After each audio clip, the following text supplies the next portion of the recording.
And we're on. I have Dr. Gio Espinoza with us here today, and I'm really excited. Gio's a friend, and he is just the foremost authority upon this whole integrative world of men's health, which he pretty much created. And that's a great thing. We really have a need for that. Yeah. So I wanted Dr. Gio to come on to talk a little bit about what are some things you might want to know about your man and his health, Right. things affecting his health with age. So I thought we could take just a couple of minutes. Dr. Gio's got a very busy clinical practice. Right. If we could take like 10 minutes to talk about like 3 big points that might help people to be aware of in terms of like andropause or prostate health or big things relevant to male aging. So Dr. Gio, what do you say to us? Well, first of all, thank you for having me. It's a really real honor to be in your podcast here. So yeah, thank you once again.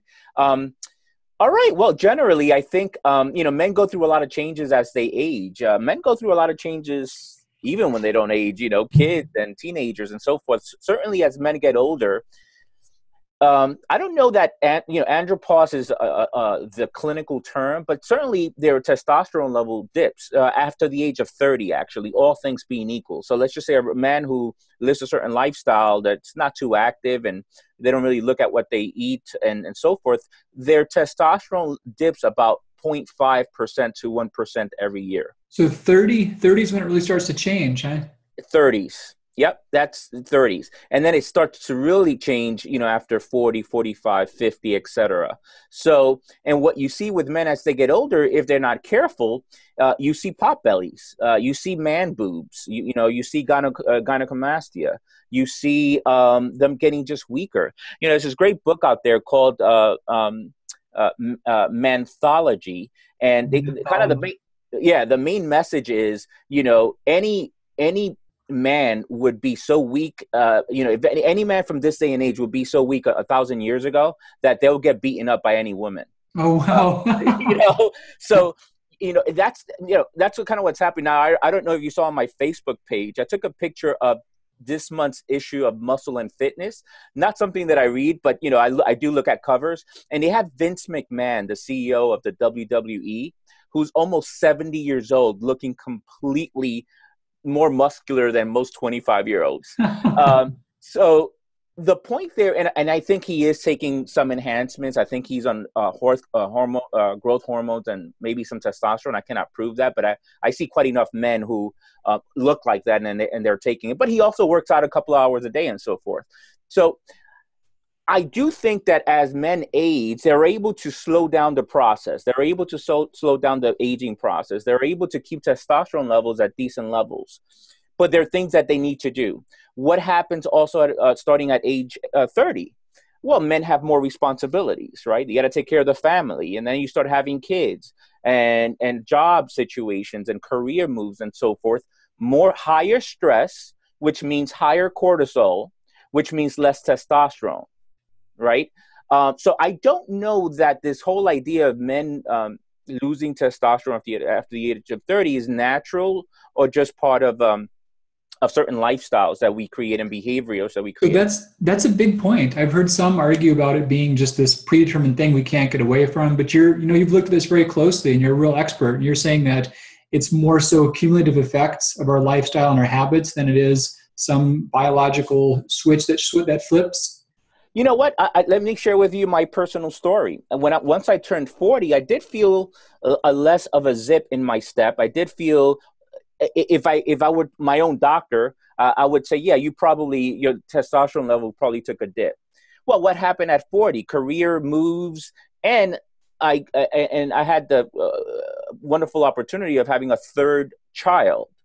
So now I am 40. Now I'm also getting up at night with the kid and, doing all kinds, not sleeping well enough. Stress levels are higher. I'm not working out as much. So then, took some blood tests determined that I had low testosterone levels. I turned that around 6 months later, got back into my regimen. Testosterone levels are higher than even when I was, 38, 37. That's just the end of one, right? That's just my own personal experience. Sure.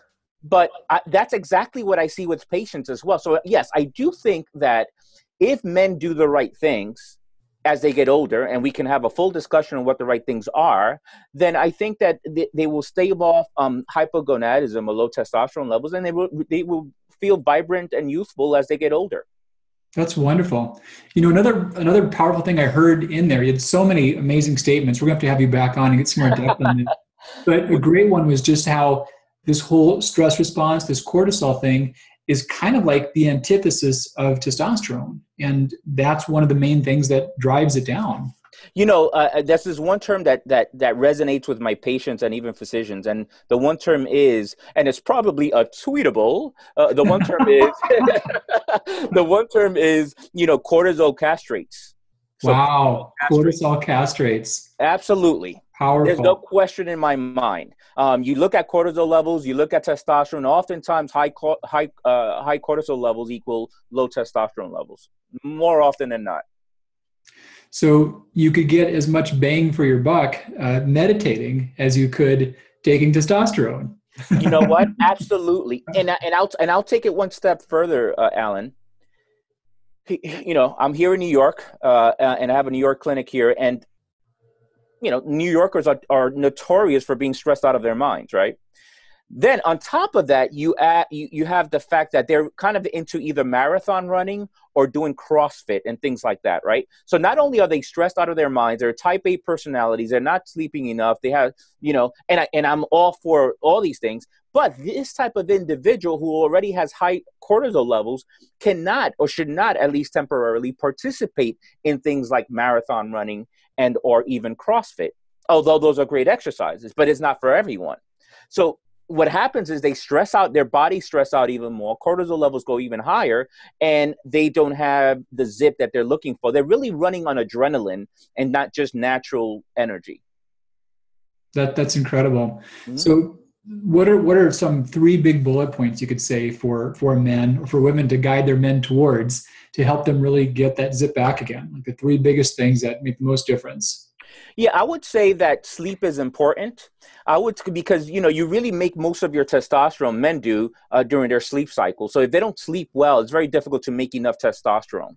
So sleep, and sleep doesn't have to be 8 hours a day. You know, again, in New York, who sleeps 8 hours a day? Almost no one, right? It doesn't have to be. Actually, studies show, really long, big studies show that about 7.2 hours a night is sufficient. In some people, and for some people, even 6.5 hours. So I remember going to, when I went to naturopathic school, Alan, and you probably heard of this, you know, some practitioners were saying, well, the longer the better, you know, 10 hours is better than 8, you know, wow. sleep. Well, you know, you have to be holistic, but realistic, right? You have to be holistic, but realistic. That sounds like another tweetable. I mean, seriously, who is gonna sleep 10 hours a night? I mean, are we supposed to get things done? So, what I try to do from a holistic perspective is, what's the lowest therapeutic dose that we need with sleep, with meditation, with broccoli, with vitamin D, with everything? So that we can do that. Most people can do that. So with sleep, is about 6.5 to 7.2 hours a night. You know, and some people say, oh, you know, some men would pride themselves. I could do 5 hours a night. You know, I only need 4 hours and I'm good. No, that's not true.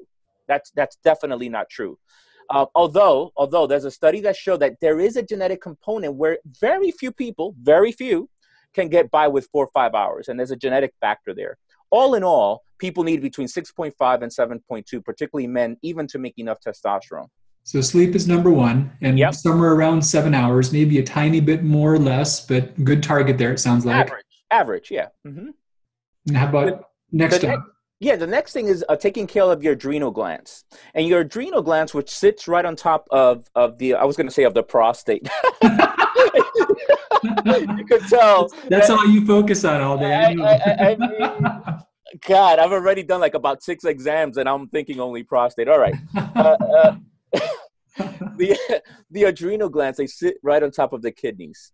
And adrenal glands produce different neurotransmitters and hormones, particularly that chemical we spoke about before that castrates, which is cortisol. So anything that nourishes the adrenal glands, particularly in men that are overly stressed, would be a good thing. Now, there are many things that could be a whole segment, and we could have a full discussion. Actually, you are the expert in that. Maybe, many men should read your adrenal diet book. But there are a couple of things that I do like. Vitamin C is very important. Vitamin C, most people take vitamin C for colds or prevention of colds and things. Vitamin C does so many things for you that including nourishing your adrenal glands. So vitamin C is actually very important. Adaptogenic herbs, right? They're very important. And these are herbs that kind of balances out the body whenever you have too much of any one thing, and it helps with stress very nicely. And there are many, right? There's ashwagandha, there's Siberian ginseng. My absolute favorite, particularly for men, is rhodiola. I'm a big fan of rhodiola. I take it. It works wonders. And I think it's very important, not only for adrenal fatigue, adrenal nourishment, but even vitality.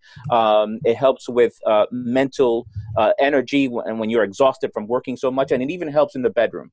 So not only does it help in the boardroom, but it helps in the bedroom. So number 2 would be nourish the adrenals, and rhodiola, one of your favorite ways to do that. So let's give our listeners one more big wrap up for our number 3. So number 3 is the right type of exercise. So I'm not just saying exercise. I'm saying the right type of exercise for you. I'm a CrossFit guy. I love running sprints and doing CrossFit. And I can tell you that I would love to say that it's the greatest thing for everyone. It is not. It is not. So the right type of exercise for you has to be personalized. So some people may do better with yoga and Tai Chi. Others may do better with running marathon. And others may do better weightlifting and doing things like CrossFit. So you need to figure that out. And if you should see a practitioner, I would think. But let's say, I could do this by myself. I'll figure it out by myself. Okay, fine. Your body tells you. You just in tune with your body tells you, yeah, you know what? I ran that marathon and I didn't get sick, and I actually felt good after running that marathon. Or I felt horrible and I was sick for 2 weeks after running a marathon. Same thing with CrossFit, same thing with weightlifting, same thing with anything else. So exercise and be flexible about your exercise. Exercising intelligently. Yeah. So that's awesome. I know you've got a busy practice there. We're going to have you back sometime real soon and get more depth on all these. This is a lot of fun. And yeah, I'm ready. You just let me know. I'm ready. We could do 5 of these if you want, whatever you want. That sounds perfect. Thanks for being on, Dr. Gio. All right, Alan. Thank you so much.